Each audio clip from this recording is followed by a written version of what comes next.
Hey, what's going on, everyone? My name is Rob McCarty. I'm one of the co-founders of illust and one of the collaborators of Balance Forces. And today we're going to be doing studio workshop number 1, which is going to dive into the fundamentals of illust AR Creator Studio. So this is part of the Road to Miami Art Week, an exhibition that we'll be putting on in collaboration with Bitbosel, beginning of December. And it's yeah, we're basically, it's an open call for creators to participate. It's around climate advocacy. And Crystal, do you want to share a little bit more about Balance Forces as an exhibition platform? Yeah, sure. Hi, everyone. Good morning or good evening, wherever you are. I'm over here in Port Moody, BC, Canada, where we actually did the first Balanced Forces. It was part of the Art Outside Festival that I was hired to coordinate, which was the idea of putting art in non-conventional spaces and putting art in front of people where they may not expect it, for people who typically wouldn't maybe go to a gallery or a theater. So it was a multidisciplinary art show. And I brought the team together. It just sort of formed. I had chatted with JBR because I worked with her through Searchlight as an artist, and was talking about illust, how we had done some amazing shows with them in the past. And we brought Sven from Germany on board as well, who's been amazing with our marketing. You've seen him all over our social medias. But we've really just morphed the show. It's turned into so much more, where we are really excited to just invite artists globally to submit for these calls that we've been able to put together. Rob's had some really great meetings with the UN and other sponsors, and people who are just really coming together to support the artists. And we're really sort of figuring it out as we go, but we kind of have a pretty good handle on what we're thinking about now, and sort of starting this model where we can repeat, like a rinse and repeat, where we can do this type of show in any situation. So it's been really exciting to build. We're really pumped about this show, to have it in Miami, and to have such a wonderful uh, you know partner on board with the UN, and with the theme of the climate, which we'll get into a little bit later. But yeah, really excited where this is going, and really awesome to see new faces, emerging artists, professional artists, and people we've worked with in the past, moving forward. Awesome. Thanks, Crystal. Um, yeah, so going into just a little bit about myself, we're going to talk about, so today a little bit more like the AR fundamentals. So the last session we did was an information session pertaining to the exhibit. This one we're going to dive into the actual publishing side of the AR experience. So just a quick background, used to work with Meta, help them launch Spark AR, which is their AR creator tools platform. My business partner Tim was over at Snap. He was also doing immersive tour visuals for Coldplay, Paul McCartney, Viz for the UN, Paris Climate Accords, whole 9 yards. And we collaborated. He was actually a neighbor of mine, and we had a colleague that we had in common. And when lockdown happened, just people before lockdown happened, we were talking about, because I was at Meta, he was at Spark, or excuse me, at Snap, and we were talking about how creators didn't own their artwork. And then we dove underneath the into the terms and conditions and saw that actually not only did they not own it, they were signing away all of their IP rights and a galaxy-wide exclusive perpetuity license. So we decided to kind of forge our own direction in this AR publishing landscape to create what's ostensibly illust today. Um, but yeah, so we've been one of the reasons why AR is really just gaining a lot of steam is the fact that young people just that they're 3D native. More users, more young people are on Roblox than they are on TikTok. And also, Generation Alpha is a really hard. It's a really hard group to be able to capture attention, but 3D native experiences do that. And not to mention, Gen Z is also coming into $360 billion of disposable income, and they value digital items just as valuable as physical items. And so all of these kinds of environmental factors are really leading to this emergence of augmented reality as a platform for telling stories and connecting with people. Um, so what when we go into looking into the construction of an AR scene, so say for example you're partnered up with a festival, you have your own art piece that you want to show in a gallery, or you're working with a brand, and you have this tool of AR, but you really have to figure out, who is it that you're trying to communicate with. It's really like the who, what, where, when, how. and why.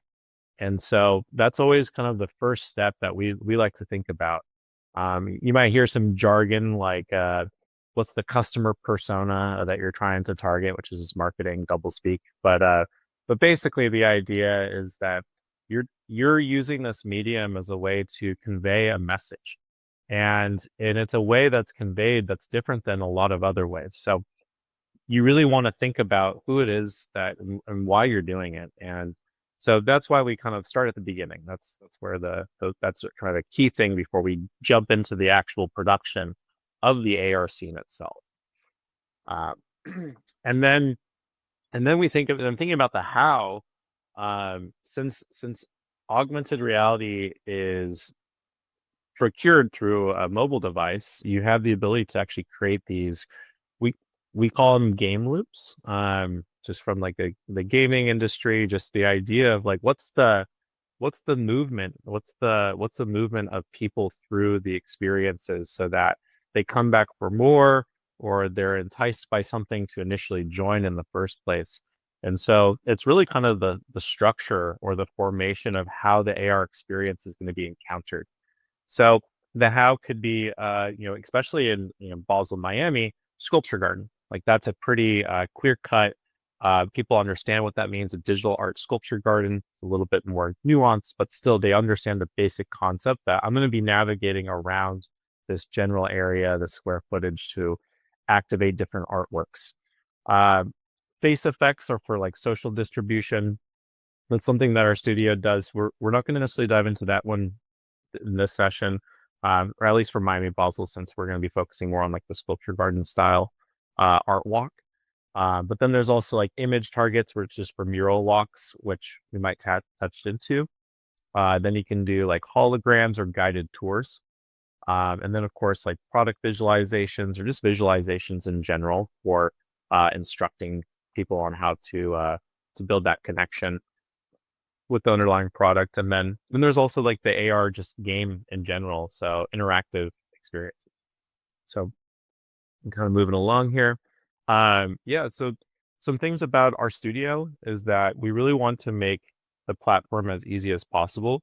We could always be doing better in that category, and I think that that's something that's really usability is really important to us. I think AR is often very intimidating, especially coming from, say, if you don't have familiarity with Blender, or you go into well, back when Spark AR was a thing, it's pretty intimidating to get started. So we really want to create an easy to use platform. You can upload something and publish it to the world in 30 seconds if you really wanted to. And we're working with different tools and technologies, and blockchain is a really important thing for us on the architectural side. But we're going to start exposing that on the public side here very soon, so that works can be minted and we can be tapping into decentralized storage and things like that, as well as on-chain engagement, which it'll be important. We'll talk about that in the different workshop. But yeah, everything runs in the browser. Everything is mobile based, at least for the AR experience. But we recommend for the studio that you're using a desktop. So just taking a survey of the different like production tools that you can use to place into the AR scene, kind of from easiest to hardest. I don't want to go too deep into this, but essentially we could take any type of media, photo, video, audio, 3D, and present it into an AR scene. And so for this one, yeah, I'm gonna be switching gears here in just a second to get the studio up and running, and we'll go through the basics of the studio. So, but a quick note, because I've had questions about this before, so people ask about the studio login. So you can log in with either a wallet address or an email. If you log in with an email, you'll get this little pop up that asks for a code, which is sent to your email that you just drop that in, and then you'll get to the page of our software that is like our terms of service. If you log in with a wallet, it bypasses the magic login. The reason why we have this kind of OAuth system is that actually when you log in with an email, it's creating a wallet in the back end. So we're creating it's a non-custodial wallet, but you can actually gain custody of that. But it allows you to be able to do the blockchain functionality with our platform, especially as we start to revisit some of the tools that we've built out for engagement.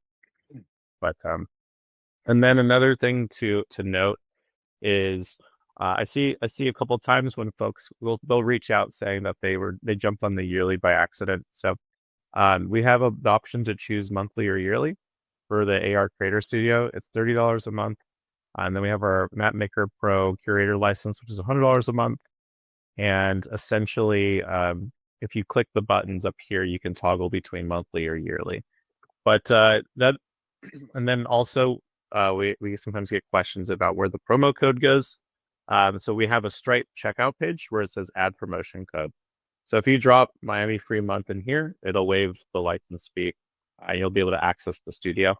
Or if you'd like to take advantage of this promotion code where it's 50% off for 4 months for new users, that's where you can drop that promo code. But you do need a card on file just so afterwards, if you do stick around, we don't know the difference if you want to stick around or not, that the card will be charged at the end of the month or at the end of the period that you've signed up for. So, then, yeah, so when you first log in, you're going to see this giant box that says welcome to the AR Studio. And when you click create new art piece, that will bring you into the studio configuration scene.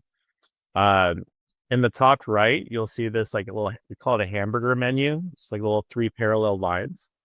That's like your menu where you could toggle between, say, your username, your bio, if you want to change your license that you're holding. But we're going to start stacking different features in the menu. So for example, with like the Mapmaker account, that's where you can access the Mapmaker account. Is going to be in that area. But for this case, we're going to jump into the more specific studio elements. So this is a little bit of an intimidating page. I'm gonna move away from it. I would recommend checking it out on your own time. The only thing that I want to like emphasize with this specific slide on the presentation is that the terms in blue, like the fields in blue, those are required for saving your AR scene. So you got to give it a name.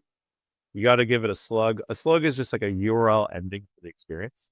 So and it's basically a fancy way of saying URL. And then the author, which is yourself. So you just click the me button. So name, generate, and me.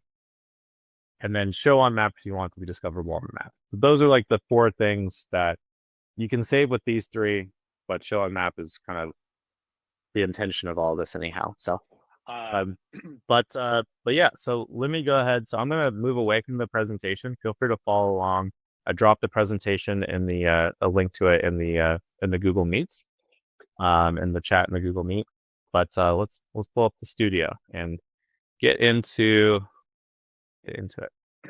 1 second here. And Crystal, I'm not going to be able to see any comments or anything. So if anyone's asking questions, if you can let me know, that'd be great. But yeah, let's see here. You bet. Cool. Okay, can you all see the studio now? Yeah, we can see it. Okay. I know there's one person who can't see it, but it's something with their computer, I think. Okay, got it. Yeah, and so just as a note, this is being recorded. We will, I mean, obviously we'd love to see that you have it coming in real time, but if you are if it is getting a little bit frustrated, can't get it going, then we will be uploading this to our school. I'm hoping to do it by the end of the day today. If not, by tomorrow. So, all right. So let's go ahead and jump into so you'll see the UIs here because I have a lot of different experiences I've set up. So when you first get into the studio, you'll see this banner up at the top.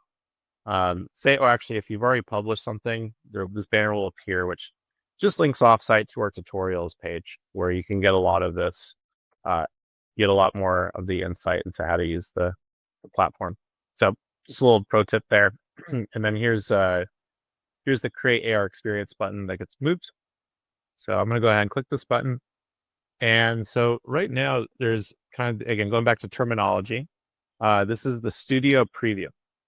So you have, with the studio preview, you have this like warehouse backdrop.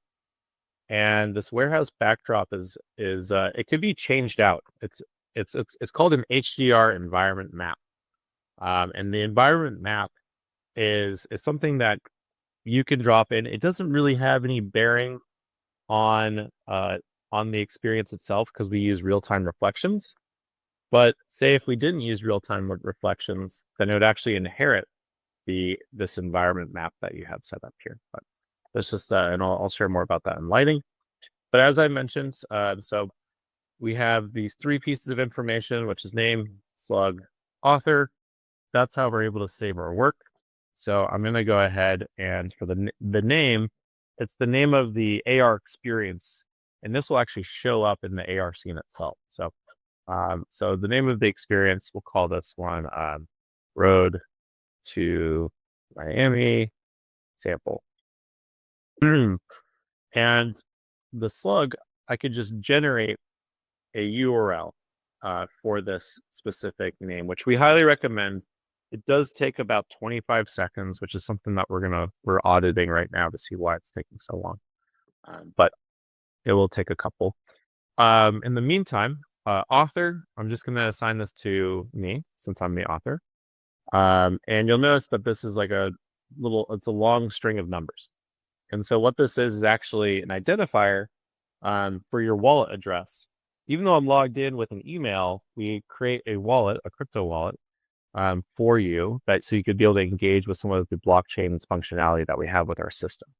Now, I've seen a couple of people just know where you'll actually like start writing in your username, which unfortunately it only recognizes the code of the wallet. So just make sure you hit the me button.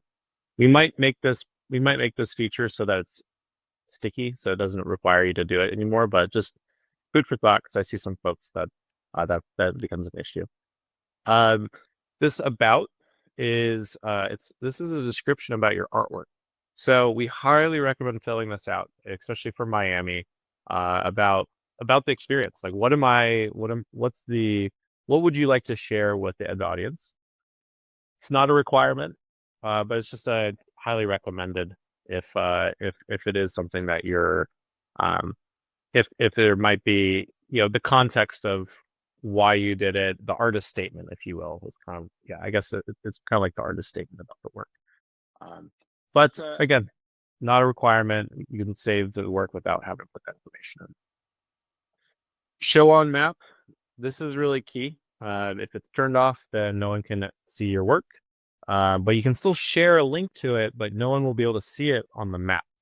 So just recommend having this toggled on, especially if you're collaborating with the Miami activation, have that turned on. So now we get into the content side.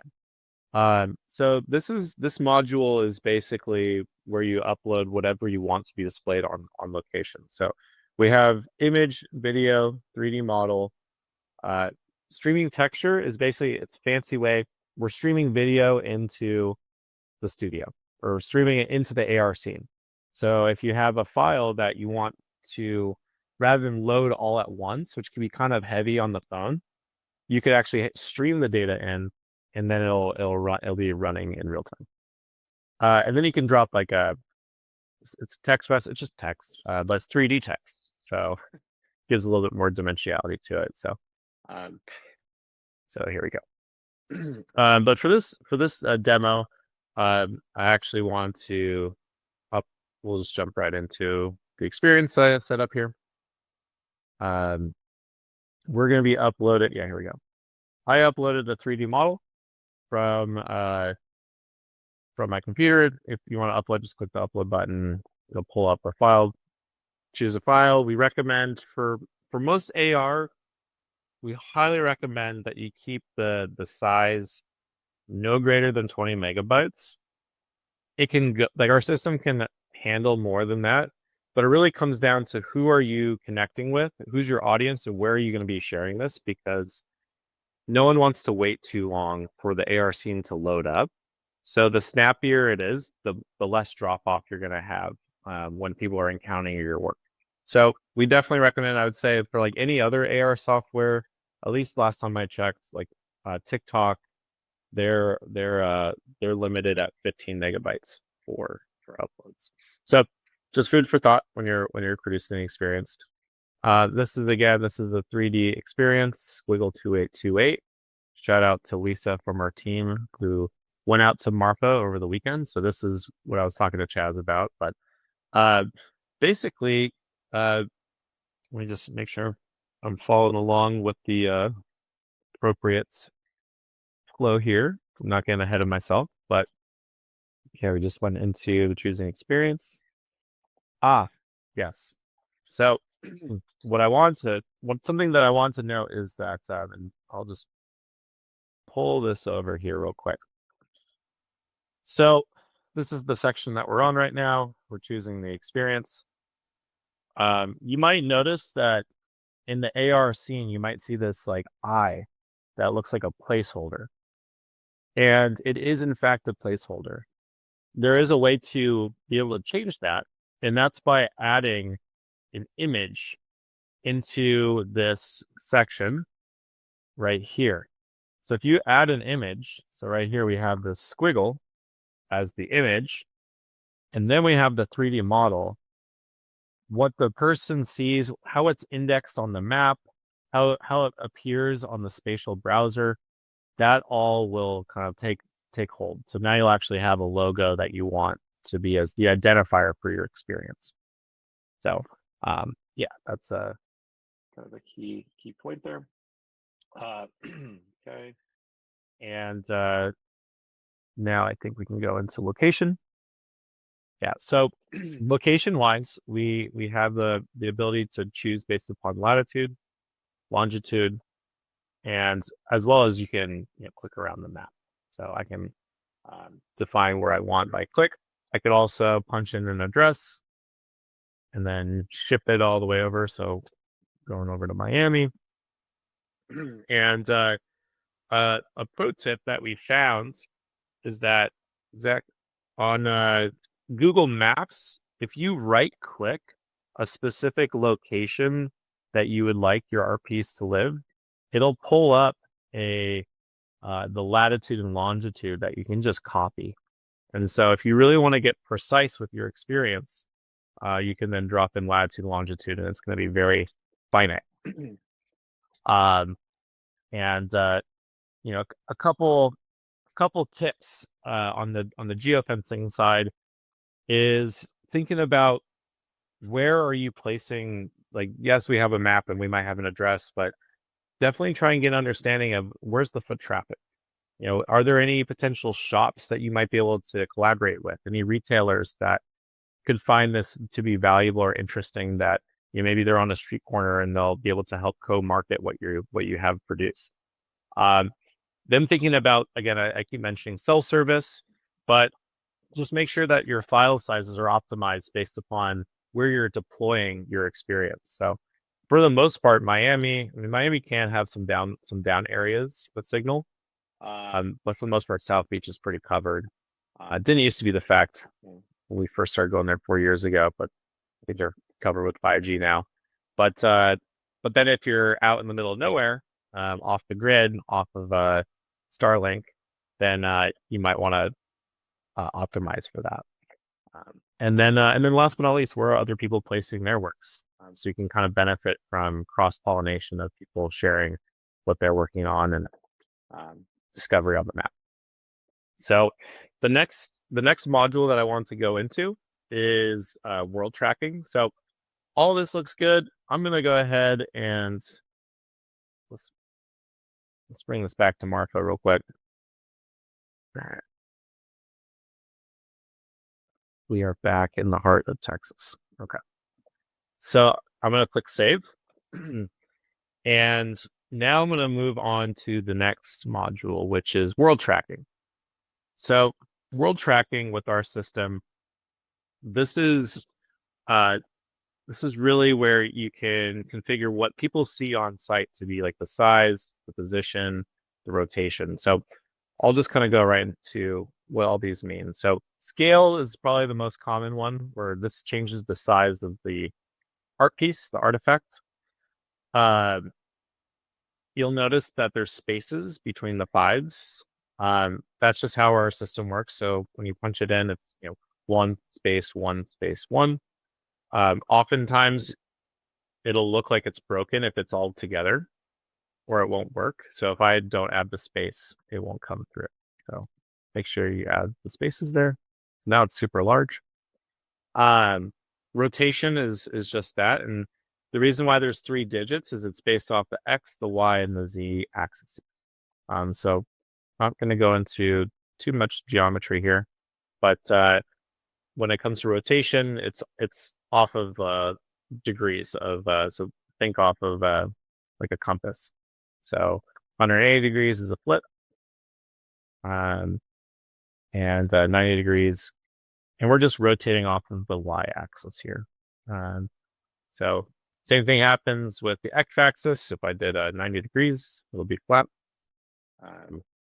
So, and then you can also do negatives as well if you want to. So it's just rotating it around the axis. And then last, you'll see that, okay, something that I didn't mention is that, okay, what's this grid actually mean? So this grid is actually, think about this as the floor. So if you have the experience, the AR experience,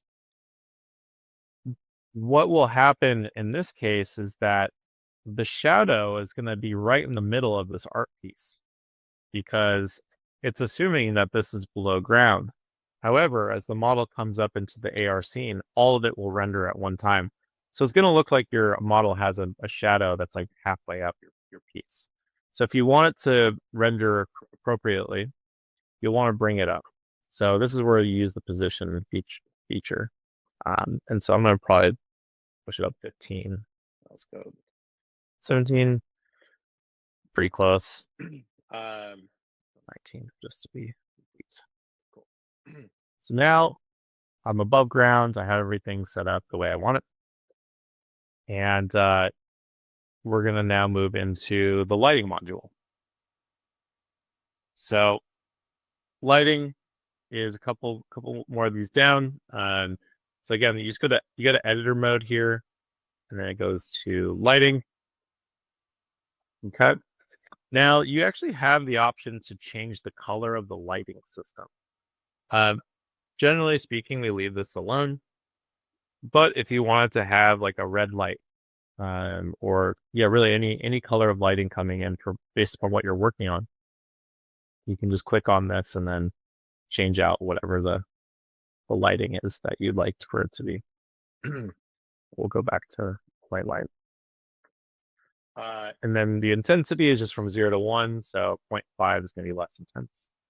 And then the direction, what would be helpful is actually the shadows are turned off right now. So usually you can kind of tell based upon the shadows where things are located. So let me go ahead and save this real quick. Turn the lighting on at 1. Give it a little refresh. And sometimes you might need to refresh the studio. If you're not seeing what you're looking for to come in, just give it a refresh and it'll do the job. So let's go back to lighting. 1. And then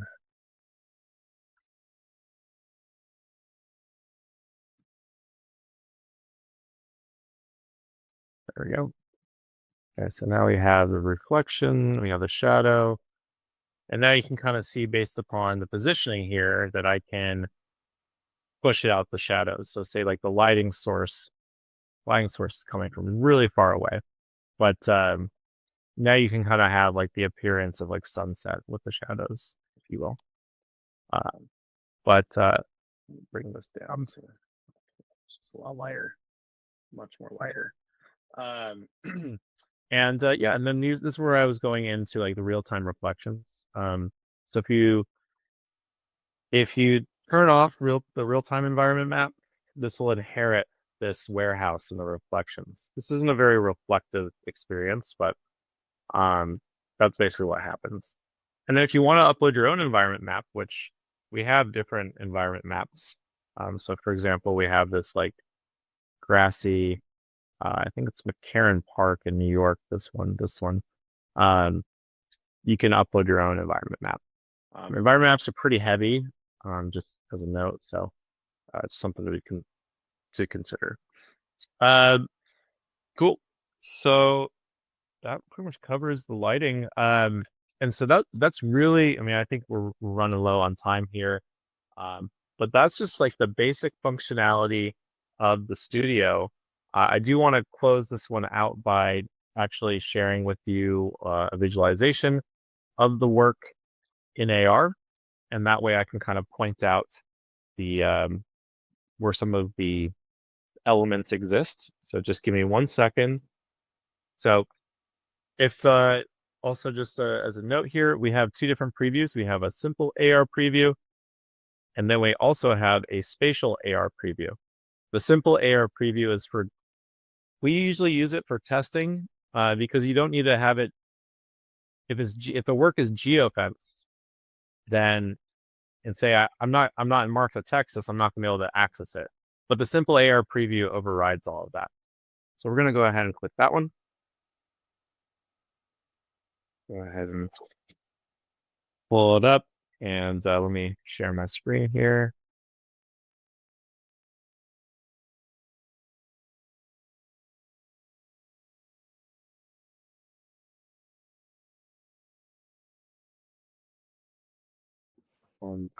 Lucas is asking a question. Is there a setting in the studio that allows users to resize or move the object when they load it up to their phone? Yeah, yeah. So outside of the sharing and transform, or the scale and transform functionality, um, there I'll share that. That's actually for the next course or the next class. But if you go to the interactions module, you can turn it off or turn it on so that people have the ability to, there we go. People have the ability to activate. Can you all see my phone? Yep. Okay, Yeah. cool. So here is the sample of the work that we're playing around with. So the squiggle, I have it set here on my desk. So what the AR scene is doing is it's actually looking for the first plane. So it's looking to determine, based upon where you are in the plane, then it's going to pull up that perspective. So if I were to turn to the side, reload the scene, it's going to appear a lot bigger because I'm really close to my desk. But if I have my phone pointed elsewhere, then it'll appear much larger. So yeah, let me also share kind of the UI real quick with the uh, with regards to the spatial scene, so you can kind of see the difference in navigation. And so let me go ahead and click this button right here. It's a spatial AR preview, which will generate a QR code. Okay, QR code. Allow. So now, okay, that makes sense. So this experience is saying I'm 881 miles away. But if you'll notice on the left, you'll see that the image that I have set up in the studio, that if I go back to general data, you'll see that this image is now the image that's in the bottom left that has more information about my experience. If I click the more info button, since I didn't set there to be a description, I don't see that there's any information there. So I'm going to just add some copy text here. And I'm going to go ahead and save it. And so now you'll see that the copy text comes into the description box. So that's where that comes in. But I want to share the experience here. So I'm going to go to world tracking, and I want to set to global. So this global experience, it overrides all the geofencing abilities. So once I hit save here, now the art piece, it's going to take a little bit to load, but now the art piece is going to render out. But I see what's going on. So you'll see that the image now appeared. Well, the reason why the image appeared is because I saved the work as an image. I forgot that I actually set that in the studio. What I want to do is save it as the 3D piece. So if I click 3D, now see, whatever you see in your preview is going to be what you see in AR. So once I click save again, now the 3D experience is going to come in. So just as a note there, so that is something to be cognizant of, is whatever you see in your preview, what you're going to see in AR. Yeah, and then in this interface, you also have the map navigation. So I can kind of click around and visit different experiences by activating the map. But we'll go into that in the next session. I'll be answering questions here in just a second. I'm just going to go ahead and stop the preview. And we'll go ahead and jump back into the screen. Okay. There's just a question to be reminded whereabouts we can adjust the height from the ground in the studio. Sure. So height from the ground is going to be under world tracking and position. So the y-axis is going to be where you change the height of from the ground. So if I put in 100, it's going to float really high off the ground, way up there. And then don't worry about this eighth wall absolute scaling. It's not really that important right now. I'd leave that checked off for now. And I usually leave global experience off unless I'm doing a big demo, such as now. But yeah, I'm gonna go ahead and just kind of go back real quick into the presentation, and we'll close the presentation. Then I'm gonna close the recording, and we'll have some more questions that we can go through. So last but not least, yeah. So again, we have the promo code to get you set up, this QR code to the studio. We actually are going to do homework this week.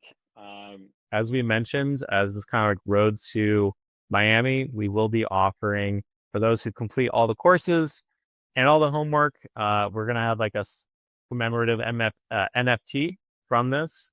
So I highly recommend doing it. So the homework for this go around, which should be a breeze for many of you, which is creating your first experience. So essentially log in the studio, create your username, start your first project, create a world experience that is geofenced to your neighborhood. We would love to see just like where y'all are based out of, and you don't have to have it in your house or anything, or you don't have to dox yourself, but just like a photo around your neighborhood or a park, where you have, you're able to upload whatever content you want. You're able to change the size of the object. So you're using the world tracking functionality, and that you use the spatial AR preview to take a picture of your work where you had geofenced it. And then the last part here is that you share a screenshot of your work on the classroom category of our school, on our school account. So you basically just post it to the forum under classroom category, and that's it. So yeah, I really appreciate you all's time. We're going to close out the recording for the session and jump into some more questions. So.